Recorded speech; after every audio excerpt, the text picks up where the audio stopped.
Hali ya taharuki na sintofahamu imetawala siku ya leo katika anga la sheria na siasa nchini baada ya matukio mawili mazito yaliyozizima miji ya Arusha na Dar es Salaam kwa wakati mmoja.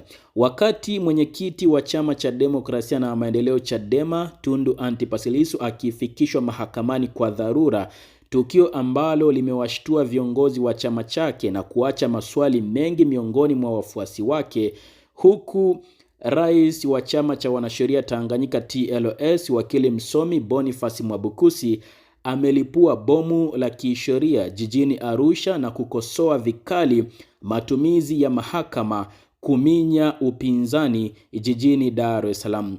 Je, ni kwa nini Tundu Antipas Lissu amefikishwa mahakamani bila taarifa kwa chama chake, viongozi wenzake wa chama na hata wanachama na wafuasi wake? Na ni ujumbe gani mzito huu ambao TLS imeupitisha kwa mamlaka siku ya leo?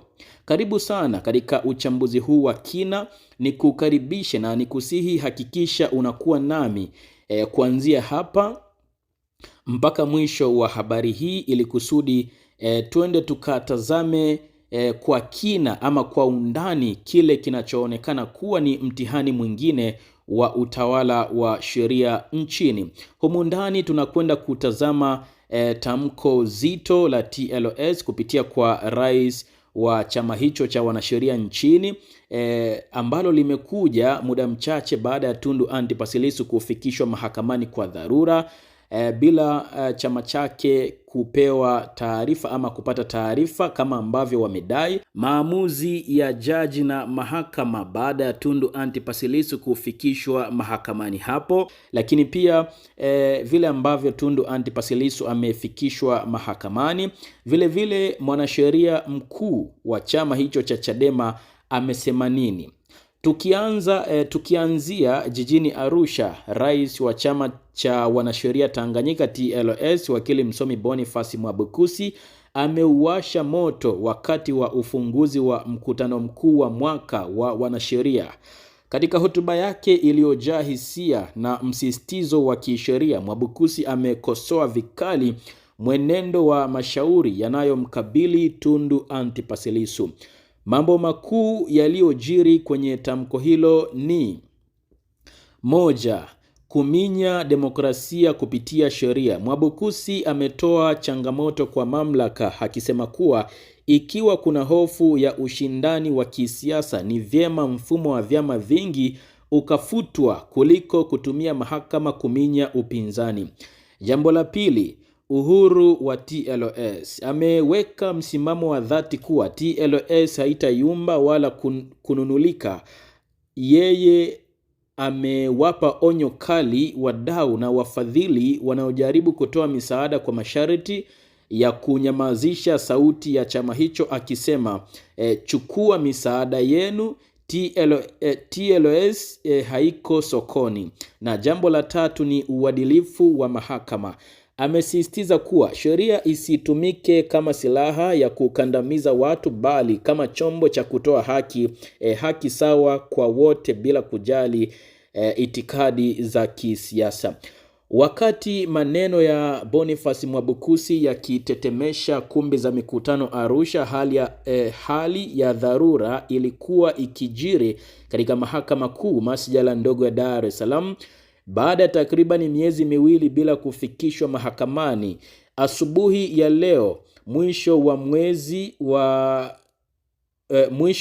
huu wa 4, ambayo ni tarehe 30 mwaka huu wa 2026, Tundu Antipas Lissu amepelekwa mbele ya jaji kwa namna iliyozua maswali mengi. Mijadala iliyoshika kasi mitandaoni ni miongoni mwa wafuasi wa Chadema, ambapo Chadema imejikita kwenye mambo mawili. Kwanza, ukosefu wa taarifa. Imekuwaje kiongozi mkuu wa chama afikishwe mahakamani bila viongozi na mawakili wa chama chake kuwa na taarifa rasmi mapema?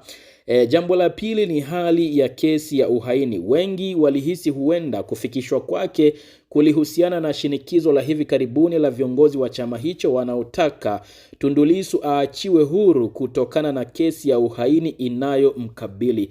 Hata hivyo, ufafanuzi wa kisheria kutoka kwa msemaji wa Chadema Bi Brenda Rupia na mkurugenzi wa sheria Wakili Shundo Gaston Galubindi umeweka wazi kilichotokea. Lissu alifikishwa kusomewa uamuzi mdogo, yani ruling, katika kesi inayohusu mgawanyo wa mali. Maelezo ya wakili ama mwanasheria mkuu wa chama hicho Rugemeleza Nshala, Dr. Rugemeleza Nshala, ni kwamba akizungumza mahakamani hapo, wakili Nshala amebainisha kuwa ombi la Lissu aliomba kuunganishwa kwenye kesi iliyofunguliwa na Said Issa Mohamed aliyekuwa makamu mwenyekiti wa chama hicho Zanzibar na wenzake dhidi ya bodi ya wadhamini ya chama. Kukataliwa kwa ombi, mahakama imetupilia mbali ombi hilo kwa sababu Lissu aliwasilisha maombi hayo kwa nafsi yake binafsi na si kwa nafasi yake ya uwenyekiti. Mahakama imeona hana maslahi ya moja kwa moja kwenye shauri hilo kwa sasa.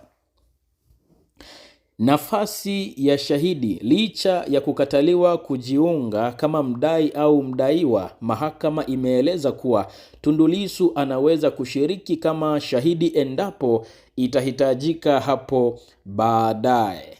Suala lingine la kiufundi lililoibuka ni mabadiliko ya majaji. Ingawa maombi ya Lissu yalisikilizwa na Jaji Hamidu Mwanga, jalada la kesi mama kwa sasa liko mbele ya Jaji Ngunyale.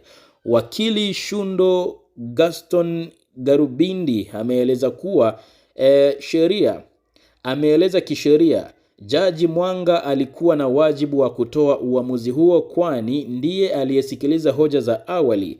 Kesi hiyo sasa imepangwa kutajwa tena Mei 13 mwaka huu wa 2026, ambapo mahakama itajadili iwapo kesi hiyo iliwasilishwa ndani ya muda wa kisheria wa miaka 6 tangu mgogoro ulipoanza. Tunapohitimisha, ni wazi kuwa leo imekuwa siku ya majaribu makubwa katika mnyororo wa haki nchini. Kati ya sauti ya ujasiri ya Boniface Mwabukusi kule Arusha na uamuzi wa kisheria uliotolewa Dar es Salaam, mustakabali wa Tundu Antipas Lissu unabaki kuwa kitovu cha mijadala ya kitaifa.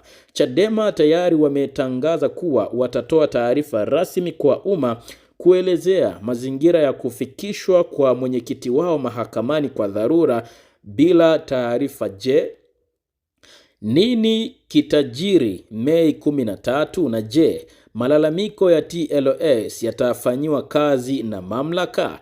Tutaendelea kufuatilia na kukuhabarisha. Asante sana kwa kuwa nami kuanzia mwanzo hadi mwisho wa habari hii. Tukutane tena katika habari nyingine.